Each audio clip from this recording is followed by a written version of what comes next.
Hello બાળકો, કેમ છો? આજે આપણે ધોરણ 9માં ચેપ્ટર નંબર 1 એનો ઉદાહરણ નંબર 5 છે સમજવાના છીએ. યસ, એટલે ઉદાહરણ નંબર 5 એની અંદર આપણને કહે છે કે 10/3, 7/8 અને 1/7 ની દશાંશ અભિવ્યક્તિ મેળવો. દશાંશ અભિવ્યક્તિ લઈને આપણે પોઈન્ટમાં સ્વરૂપ છે શું થાય છે એ આપણે મેળવવાનું છે. ચલો શરૂઆત કરીએ પહેલાથી. તો કે સૌથી પહેલામાં આપણે 10/3 એનું આપણે દશાંશ સ્વરૂપ જોઈએ છે. એટલે કે 10/3 મતલબ કે આપણે 10ને 3 વડે ભાગાકાર કરવાનું છે. જે આવે એ આપણો જવાબ થશે. ચલો 10ને ભાગાકાર કરવાનો છે એટલે 10ને આપણે અંદર લખીએ અને 3ને આપણે બહાર લખીએ. ચલો હવે 3નો ઘડિયો 10 સુધી એટલે કે 3 તેરી 9 એટલે અહીંયા 3 વડે ભાગ ચાલશે અને 3 તેરી 9 એટલે અહીંયા નીચે 9 આવશે. 10માંથી 9 બાદ કરીએ 1 વધશે. હવે ઉપરથી ઉતારવા માટે કંઈ નથી એટલે આપણે પોઈન્ટ મૂકી દઈએ. પછી અહીંયા પોઈન્ટ મૂકી દઈશું એટલે 1 0 છે આપણે લખી શકીએ. ચલો પાછું અહીંયા 10 થઈ ગયા એટલે પાછા 3 તેરી 9 વડે જ ભાગ ચાલશે. 3 તેરી 9, 10માંથી 9 બાદ કરીએ 1, પાછું 9 સ્ટેપ છે એટલે 1 0 ઉતારીએ, પાછા 3 તેરી 9. એટલે આવી રીતે 3 તેરી 9, 3 તેરી 9 ક્યાં સુધી ચાલશે? તો કે અનંત સુધી છે એ ચાલે રાખશે. એટલે અહીંયા આપણે ડોટ કરી દઈએ. એટલા માટે અહીંયા 10/3 બરાબર કેટલા થયા? તો કે 3.333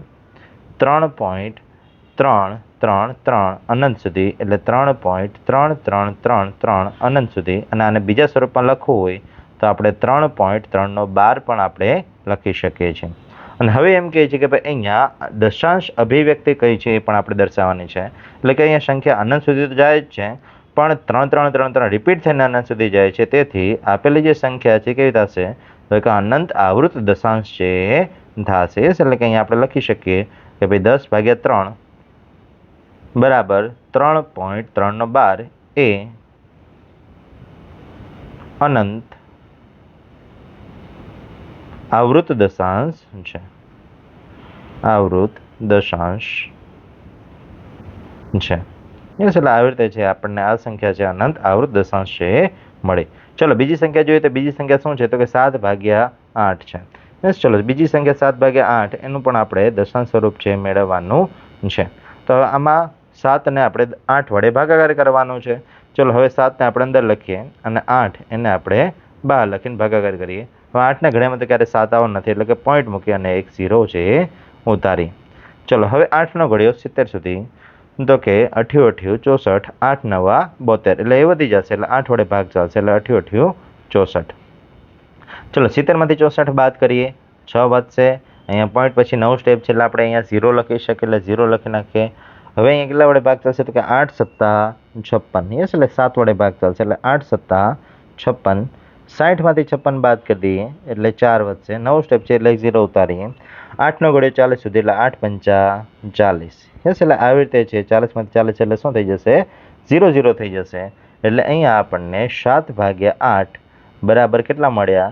તો કે 0.875 છે મળે છે. અહીંયા આપણે જોઈ શકીએ બાળકો ભાઈ અહીંયા જે ભાગાકાર છે એમાં પોઈન્ટ પાછળની સંખ્યા અનંત સુધી જાતી નથી, ફિક્સ 3 જ નંબર છે મળે છે. એટલા માટે આવો જે દશાંશ છે એને આપણે શાંત દશાંશ તરીકે ઓળખશું. એટલે અહીંયા લખી શકાય ભાઈ તેથી 7/8 બરાબર 0.875 એ શાંત દશાંશ છે.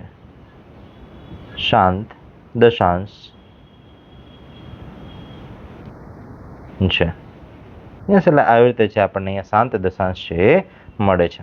ચાલો હવે ત્રીજી સંખ્યા જોઈએ તો ત્રીજી સંખ્યા છે આપણી પાસે 1/7. ચલો હવે 1/7 એનો આપણે અહીંયા દશાંશ નિરૂપણ છે કરવાનું છે. ચલો હવે 1/7 એટલે એનો અર્થ શું થયો? તો કે 1ને 7 વડે ભાગાકાર કરવાનો.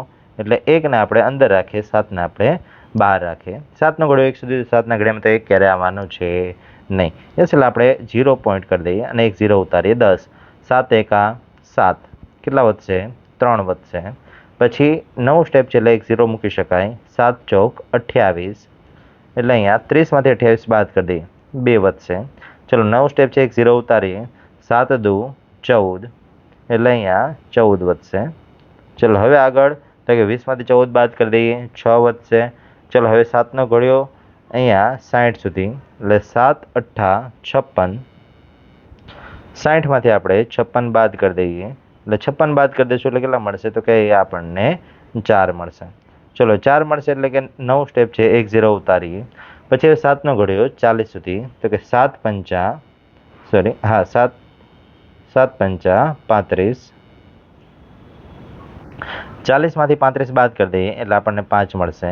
9 સ્ટેપ છે 0 ઉતારે 37 49 અને 37 49 એટલે 50માંથી 49 બાદ કરી દઈએ એટલે 1 વધશે. એટલે શરૂઆતમાં જે 1 હતા એના પાછા અહીંયા 1 મળી ગયા, મતલબ કે અહીંથી બધી સંખ્યાઓ કેવી થશે?